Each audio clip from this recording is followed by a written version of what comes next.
क्या करूं, मैं इतनी सुंदर हूं तो। श्रीवास्तव मौसी का जब बेटा हुआ था, उन्होंने तभी ठान लिया था कि अपने बेटे के लिए सबसे सुंदर लड़की का हाथ मांग कर लाएंगी। श्रीवास्तव मौसी को भी बचपन से हीरोइन बन के रहने का बड़ा शौक था, तो बहू भी उनको हीरोइन जैसी ही चाहिए थी। एक दिन उन्होंने मिस गाजियाबाद डिम्पल से उसकी शादी करवा दी।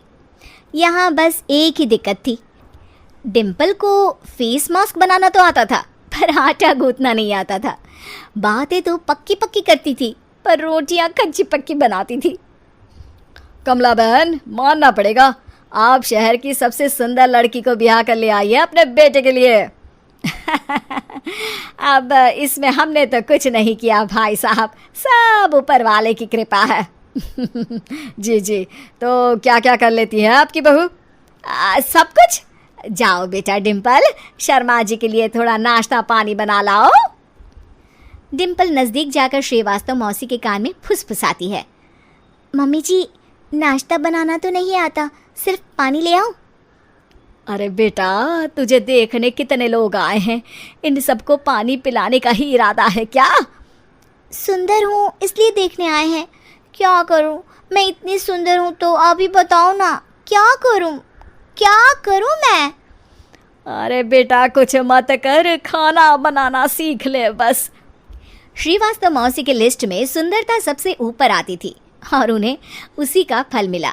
उनके बेटे अशोक ने एक दिन माँ से शिकायत की। माँ, कैसी बहू ढूंढ कर लाई हो?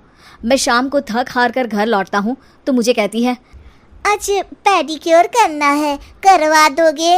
अरे जबकि दिन भर काम करके पाँव मेरे थके थे। अरे बेटा ठीक है ना, धीरे धीरे सीख जाएगी। अरे क्या सीख जाएगी माँ, उससे कुछ भी नहीं आता। हफ्ते भर का शेड्यूल बना लिया है उसने, पेडिक्योर, हेड मसाज, मुल्तानी मिट्टी का ये वो, अरे पता नहीं क्या क्या। अरे मुझे तो नाम भी नहीं आते।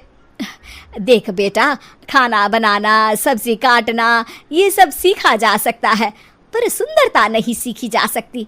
इतनी सुंदर बहू मिली है, फिर भी तू खुश नहीं है, कैसा बेटा है तू? श्रीवास्तव मौसी का मानना था कि समय रहते बहू सब सीख जाएगी, पर मिस गाजियाबाद से शादी कराने के बाद घर का जो नाम हुआ है वो ज़रूरी है।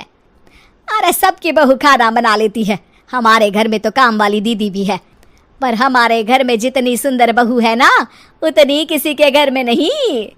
ऐसा श्रीवास्तव मौसी सबको कहती रहती। फिर एक दिन वो हो गया जो नहीं होना चाहिए था, डिम्पल को पिंपल हो गया। डिम्पल घर में छुपी बैठी थी, पर ऐसी खबर छिपती कहाँ है। शर्मा जी घर में अपने बेटी की शादी का न्योता देने आए तो उन्होंने पूछ लिया, अरे आज आपकी बहू नहीं दिख रही? हाँ, वो ना थोड़ा काम में बिजी है, आती ही होगी। और इतने में डिम्पल सही में किसी काम से वहाँ आ जाती है। बस शर्मा जी की नज़र पड़ जाती है डिम्पल के पिंपल पर, जो उन्हें चांद पे दाग जैसा लगता है। पूरे शहर में बात फैल जाती है कि डिम्पल को पिंपल हो गया है। ये दिक्कत काफ़ी गंभीर थी और श्रीवास्तव मौसी को पता था कि अगर ऐसा चलता रहा तो उन्होंने जो हासिल किया था सब मिट्टी में मिल जाएगा। उन्होंने फट से डिम्पल को अपने कमरे में बुलाया। अरे बेटा, शर्मा जी के बेटे की शादी 1 हफ्ते में ही है, हमें उससे पहले ही तुझे वापस सुंदर बनाना पड़ेगा। तू बता, तुझे मेकअप के लिए क्या क्या चाहिए? डिम्पल की दी गई लिस्ट का सामान श्रीवास्तव मौसी शाम को ही ले आती है और उसके बाद शुरू होता है डिम्पल का मेकओवर। 1 हफ्ते में सारे क्रीम्स पाउडर टेस्ट हो चुके हैं और डिम्पल और श्रीवास्तव मौसी रेडी हो जाते हैं शर्मा जी के बेटे की शादी के लिए। शादी के दिन डिम्पल बहुत सुंदर लग रही थी। श्रीवास्तव मौसी को उम्मीद थी कि बस अब तो हर जगह वो और डिम्पल ही छाए रहेंगे, चाहे शादी किसी की भी हो। पर जब वो शादी में पहुंचते हैं तो उन्हें बाहर शर्मा जी लोगों का स्वागत करते मिलते हैं। अरे कमला जी, सही समय पर आई हैं, आप ही का इंतज़ार था। हमने भी हमारे बेटे के लिए मिस अहमदाबाद ढूंढी है। डिम्पल और श्रीवास्तव मौसी दोनों के मुंह खुले के खुले रह जाते हैं शर्मा जी की बहू को देखकर। वो तो डिम्पल से भी ज़्यादा सुंदर थी। क्यों, हमने भी अच्छी बहू ढूंढी है ना? हाँ शर्मा जी, बाकी आजकल के ज़माने में सुंदरता से क्या होता है भाई।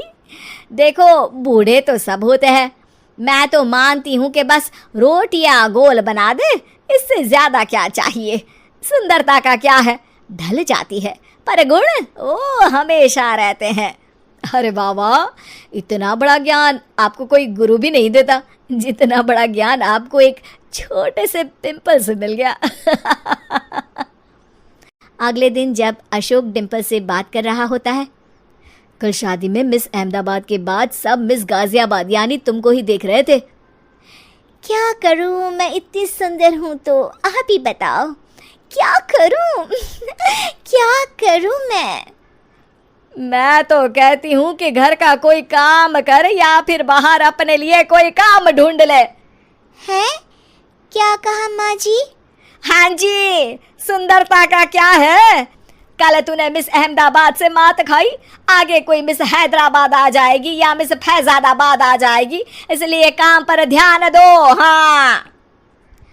और कुछ महीनों बाद, अरे बहू, काम करने के बाद तू सुंदर नहीं अति सुंदर हो गई है।